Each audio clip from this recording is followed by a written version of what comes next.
बिस्मिल्लाहिर्रहमानिर्रहीम। अस्सलाम वालेकुम वरहमतुल्लाहि वबरकातुहू।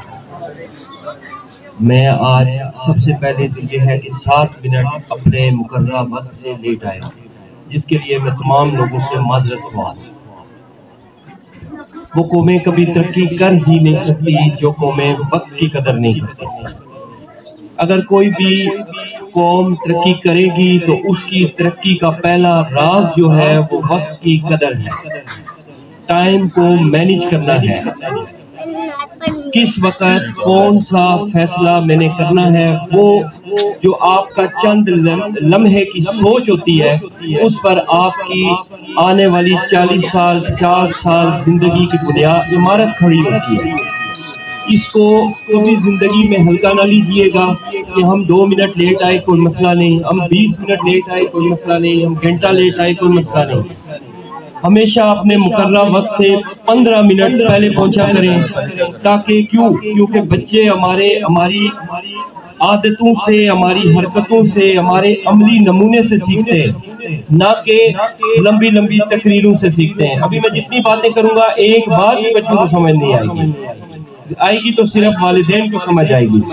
बच्चे क्या सीखेंगे? जो मैं करूंगा, मैं घर के अंदर, मैं सोसाइटी के अंदर, मैं स्कूल के अंदर, मैं माशरे के अंदर जो भी अमल करूंगा, मेरा बच्चा उसको अमली तौर पर सीखेगा। बेशक आप उसके सामने 1 घंटे की स्पीच करें, उस 1 घंटे की स्पीच के बजाय आप अमली तौर पर नमाज का मुजाहिरा करते हैं ना पढ़ते हुए, तो बच्चे को कहें मुझे फॉलो करो बेटा, मैं कैसे पढ़ रहा हूँ, तो वो बच्चा वो चीज 10 मिनट के अंदर सीखेगा और वो दूसरी जो बातें वो जाके 40 साल की उम्र में सीखेगा, जब उसे कहीं शऊर आएगा। सबसे पहले मैं मोहतरम आसिम साहब का बहुत बहुत शुक्रिया अदा करता हूँ कि आपने इस काबिल समझा कि मैं आपके इदारे में आऊँ और मैं अपने बच्चों के साथ जो है वो मुख्तसर बात कर सकूँ। मुझे यहाँ आकर एक बात की बहुत खुशी हुई, माशाल्लाह बहुत काफ़ी बड़ी तादाद में ऑडियंस आई है। पेरेंट्स की कोऑर्डिनेशन माशाल्लाह मुझे लगता है कि यहाँ पर बहुत अच्छा है। जहाँ पर वालिदैन स्कूल का, इदारों का, इंस्टीट्यूट्स का साथ दें, वहाँ पर कामयाबी कंफर्म होती है। टाइम लग सकता है, लेकिन एक वक्त ऐसा आता है कि गुलशन तैयार हो जाता है और ऐसे बच्चे, ऐसे बच्चियाँ हम तैयार करने में कामयाब हो जाते हैं जो कि माशरे में एक फाल किरदार अदा करती है। जिन बच्चों ने फर्स्ट, सेकंड, थर्ड पोजीशन ली, उनको मैं मुबारकबाद पेश करता हूँ, और वो बच्चे जो पोजीशन नहीं ले सके वो अगले साल मेहनत करने के बाद पोजीशन लेने की कोशिश करें।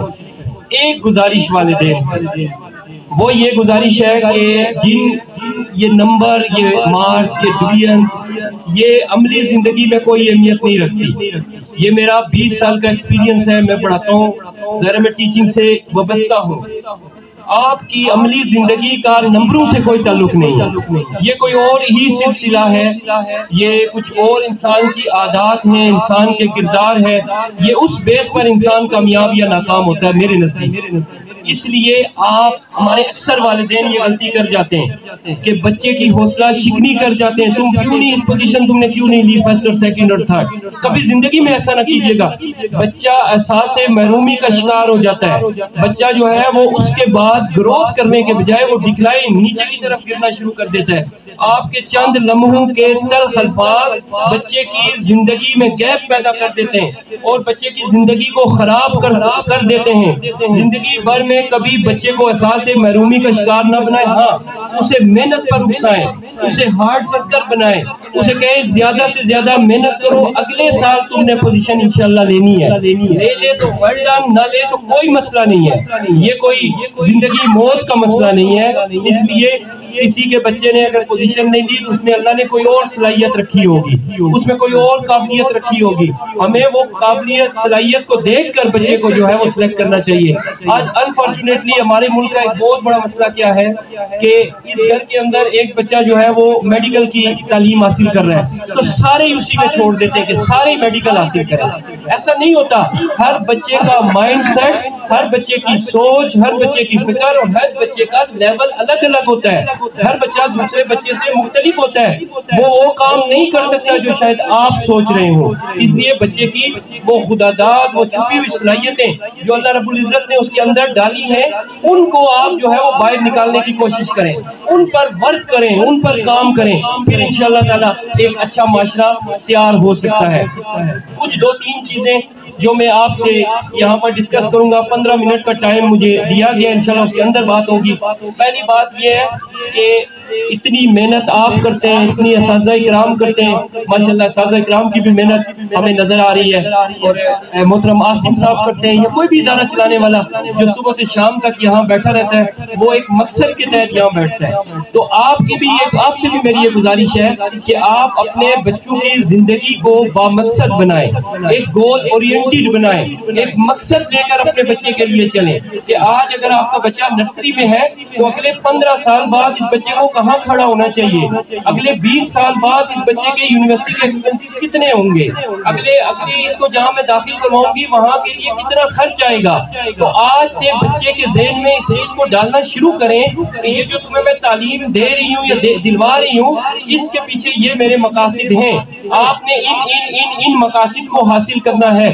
जब बच्चे के ज़हन में आप इस चीज को डेली बेस पर डालेंगे, उसके माइंड को रिफ्रेश करते रहेंगे वक्त के साथ साथ, तो इंशाअल्लाह ताला बच्चा जो है वो हर आने वाले दिन के साथ जो है वो आपको तब्दील मिलेगा, वो आपको चेंज मिलेगा, उसकी जिंदगी पुरानी जिंदगी से मुख्तलिफ होगी। फिर आप देखेंगे कि ये जो जिस दौर से हम गुजर रहे हैं, ये जो इस वक्त दौर है, बदकिस्मती से ऐसा सख्त दौर है कि किसी भी बच्चे को बचाना मुश्किल हो चुका है। और स्पेशली इस मोबाइल की जो मैं कहता हूँ एडिक्ट बन चुके हैं, हमारी ये रग रग में चला जा चुका है।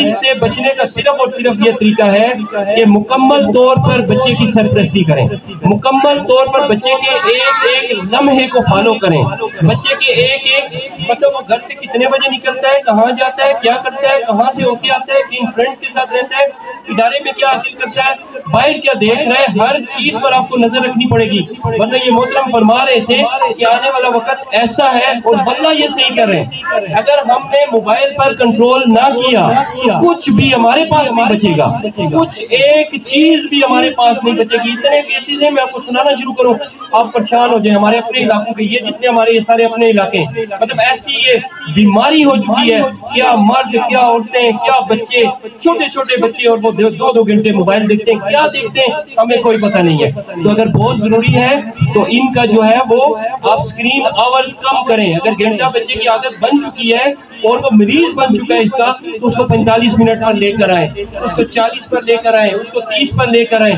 और साल के अंदर बच्चे से इससे वबा को, ये वबा है, मैं कहता हूँ ये बीमारी है, इसको बच्चों से दूर करें। गुजारिश है मेरे मैं यहाँ पर सबसे बेहतरीन मैसेज आपको ये दे के जा रहा हूँ कि आपके बच्चों के मुतालिक आपसे सवाल किया जाएगा। ये कोई रॉ मटीरियल नहीं है, ये कोई खाम माल नहीं है कि हमने इसे जो है वो नकारा करके फेंक दिया है, नहीं, हम इनके जिम्मेदार हैं और कल अल्लाह हमसे इनके मुतालिक पूछेगा।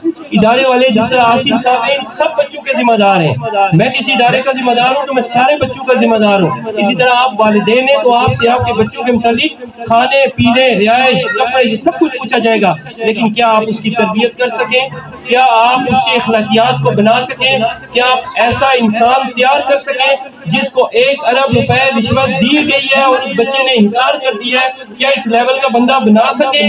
क्या आपका बच्चा किसी जगह खड़ा है तो दूसरा बंदा गलत काम करने से पहले सोचे कि मैं इस बंदे से बात करूंगा तो मुझे लेने के देने पड़ जाएंगे, फिर तो बात है काम की। वरना हम जो हाल कर रहे हैं आजकल, हमारे पास डिग्रीज हैं, PhD की हुई है, पता नहीं क्या क्या किया हुआ है, लेकिन नजरियात, ख्यालात, बातें, उनके वो अकीदा कुछ भी नहीं है, सिर्फ और सिर्फ जो है वो खराबी ही खराबी है। इसलिए माशाल्लाह एक आपने ऐसे इदारे का जो है वो इंतखाब किया है, यहाँ पर ना सिर्फ दुनियावी तालीम दी जा रही है, बल्कि दुनियावी तालीम के साथ साथ दीनी उलूम पर भी बहुत जबरदस्त तवज्जो दी जा रही है। अल्लाह पाक हजरत समेत सारे उनकी टीचर्स को, वालिदैन को जो है वो जज़ाए खैर दे, और इस काम में बढ़ चढ़ कर जो है वो आप मेहनत करें, आप अपने बच्चों का ख्याल रखें। यही हमारी वो नस्ल है जो आज से 20 साल बाद टेक्नोक्रेट्स बनेंगे, जो आज से 20 साल बाद सियासतदान बनेंगे, जो आज से 20 साल बाद डॉक्टर बनेंगे, इंजीनियर बनेंगे, उस्ताद बनेंगे, तो खैर ख्वाह भी बनेंगे। क्यों?